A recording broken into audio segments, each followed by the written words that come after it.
हाँ मूं ज़िक्र पे कयो पंहिंजी कहाणियुनि जो त ख़ाली आख़िरो में मुंहिंजो 7-8 कहाणियूं आहिनि ख़ाली आख़िर किताब में।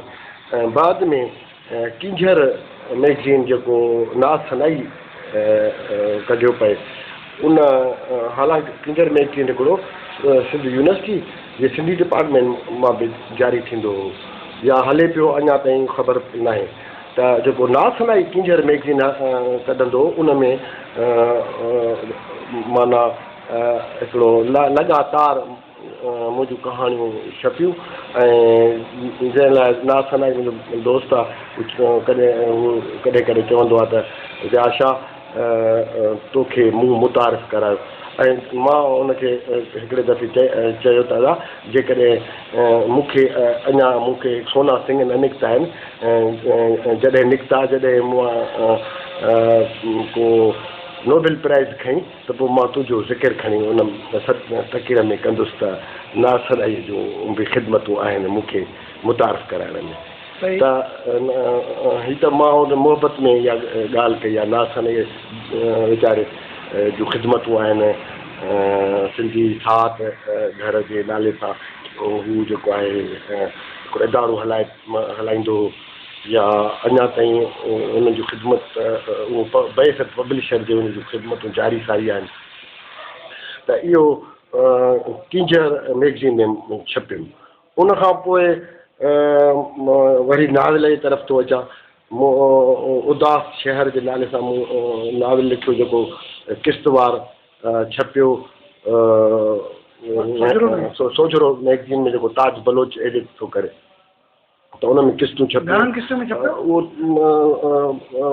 खोड़ सारियूं जेकॾहिं हा न उनजो 1/3 रहिजी वियो नाविल जो ऐं उन टेम्पो टुटी पियो उन जा के सबब आहिनि उहे वरी हिकिड़ी दर्द कहाणी आहे।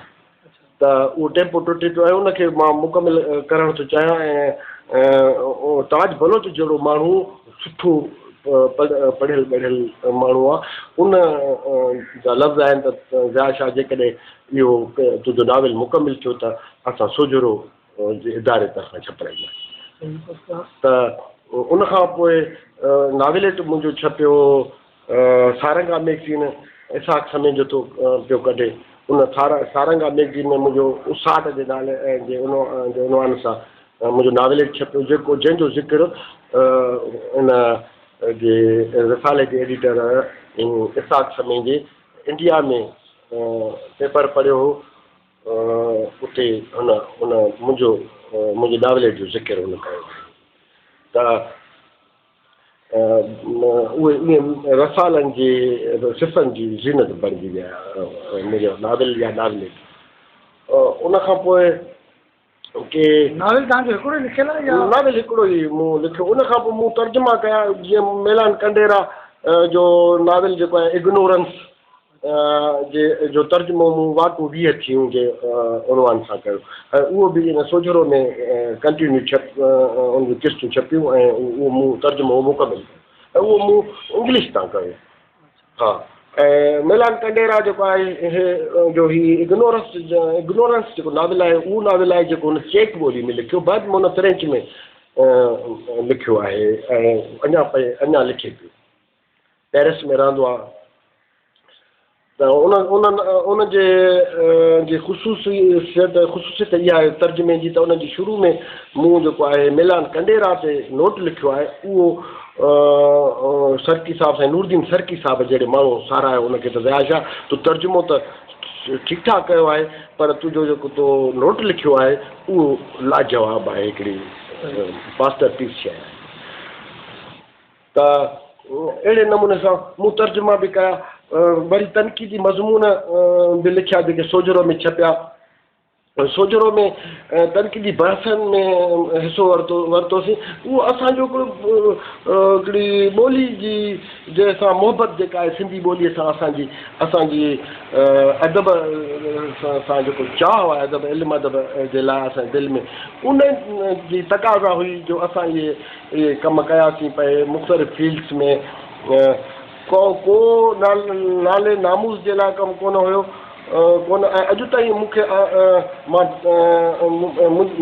इन सेटिस्फाई आहियां ऐं मुतमिन आहियां त मूं अॼु ताईं कम अज़ कम हिन महिल ताईं मूं पंहिंजे नाले नामूस जे लाइ कमु न आहे कयो। उन करे मूं जेका बि हिकिड़ा ख़ाल जेके रहिजी विया आहिनि सिंधी अदब में जेके उहे ख़ाल भरण जी कोशिशि कई आहे, जंहिंमें जीअं मूं तर्जुमे जी ॻाल्हि कई या मूं तनक़ीदी मज़मून लिखिया या तनक़ीदी बहसनि में मूं हिसो वरितो त उहो मां शेख अयाज़ ते बि असां जूं डिबेट्स थियूं आहिनि जेके किंजर जे सिफ़नि में मौजूदु आहिनि, सोजरो जे सिफ़नि में उहे आहिनि, तव्हां पढ़ी सघो था। त हाणे उन खां पोइ ज़ुल्म इहो थी वियो अॼु मूंसां जो मूंखे मूंखे ख्वाजा सलीम शेख अयाज़ नक़ाद थो सॾे। बाबा मां शेख अयाज़ जो नक़ाद न आहियां, मूं हिकिड़ा सुवाल उथारिया आहिनि शेख अयाज़ जे मुतालिक़। शेख अयाज़ वॾी ॻाल्हि आहे, वॾो शाइर आहे, कम अज़ कम मुंहिंजो कदु काठे एतिरो न आहे जो मां शेख अयाज़ जो नक़ाद थियां या थियणु पसंदि कयां। शेख अयाज़ जो नक़ाद थियणु वॾी ॻाल्हि आहे। हुन हाणे जेको ही ख्वाजा सलीम हिकिड़ो वॉल्यूम आंदो आहे जेको 22 वॉल्यूम्स जो प्रोजेक्ट आहे कल्चर डिपार्टमेंट जो, त असां उन्हनि 22 वॉल्यूम आणींदासीं शेख अयाज़ ते। उन्हनि वॉल्यूम्स जो हिकिड़ो वॉल्यूम उन्हनि में इहो बि शामिलु आहे जेको न पंहिंजो थॉन्स ऑफ फ्रीडम जे नाले सां वॉल्यूम आंदो आहे, चङो ज़ख़ीम न जिल्द आहे। उन में हू जॾहिं मुंहिंजो ज़िक्र थो करे ख्वाजा सलीम त उहो शेख अयाज़ नक़ादनि में मूंखे शामिलु थो करे ऐं ख़ुसूसन मुंहिंजो ज़िक्र हुन कयो आहे ऐं उन में मूंखे ॾाढो ॾुख थियो। हुन लिटररी टर्मिनोलॉजी जे बदिरां कानून जी टर्मिनोलॉजी हुन में इस्तेमालु कई आहे। उन में उन जेका टर्मिनोलॉजी आहे उहो जूरिस्प्रूडेंस जी टर्मिनोलॉजी आहे, उहा लॉ जी टर्मिनोलॉजी आहे, उहा लिटरेचर जी टर्मिनोलॉजी न आहे। ख्वाजा सलीम उहो LLB कई आहे, ख़बर न आहे अलाए छा ॻाल्हि आहे। ख्वाजा सलीम इहो गज़ब छो कयो आहे, जेकॾहिं हू त मूं ते तनक़ीद करणु हुन घुरी पए त हू लिटरेरी टर्मिनोलॉजी इस्तेमालु करे हा न, कानूनी टर्मिनोलॉजी छो थो आणे। मूंखे हुन कटराणे में बीहारे छॾियो आहे। शेख अयाज़ मां नक़ाद न आहियां ऐं शेख अयाज़ वॾी ॻाल्हि आहे, हिकिड़ी असांजे सदी जो अज़ीम तरीन पोइट आहे असांजे सिंध जो। शेख अयाज़ इन में चवण में को बि वधा न थींदो त उहो भिटाई खां पोइ जेकॾहिं सिंध शाइर पैदा कयो आहे त उहो शेख अयाज़ आहे। त शेख अयाज़ मूं तनक़ीद न आहे कई, मूं हुन में सुवाल उथारिया आहिनि इन जज़्बे जे तहत त उन ते डिबेट्स थियनि, बहस थियनि ऐं असांजे दोस्त जेके आहिनि शेख अयाज़ खे पढ़नि ऐं इन जज़्बे जे तहत मूं इहे सुवाल उथारिया हुआ। पोइ तनक़ीद जो कोई ख़्यालु कोन हो त मां जॾहिं मूंखे लिखियो पए त मूंखे इहो ख़्यालु ख्वाब बि न हुयो त मां त को तनक़ीद थो कयां शेख अयाज़ ते। त उहो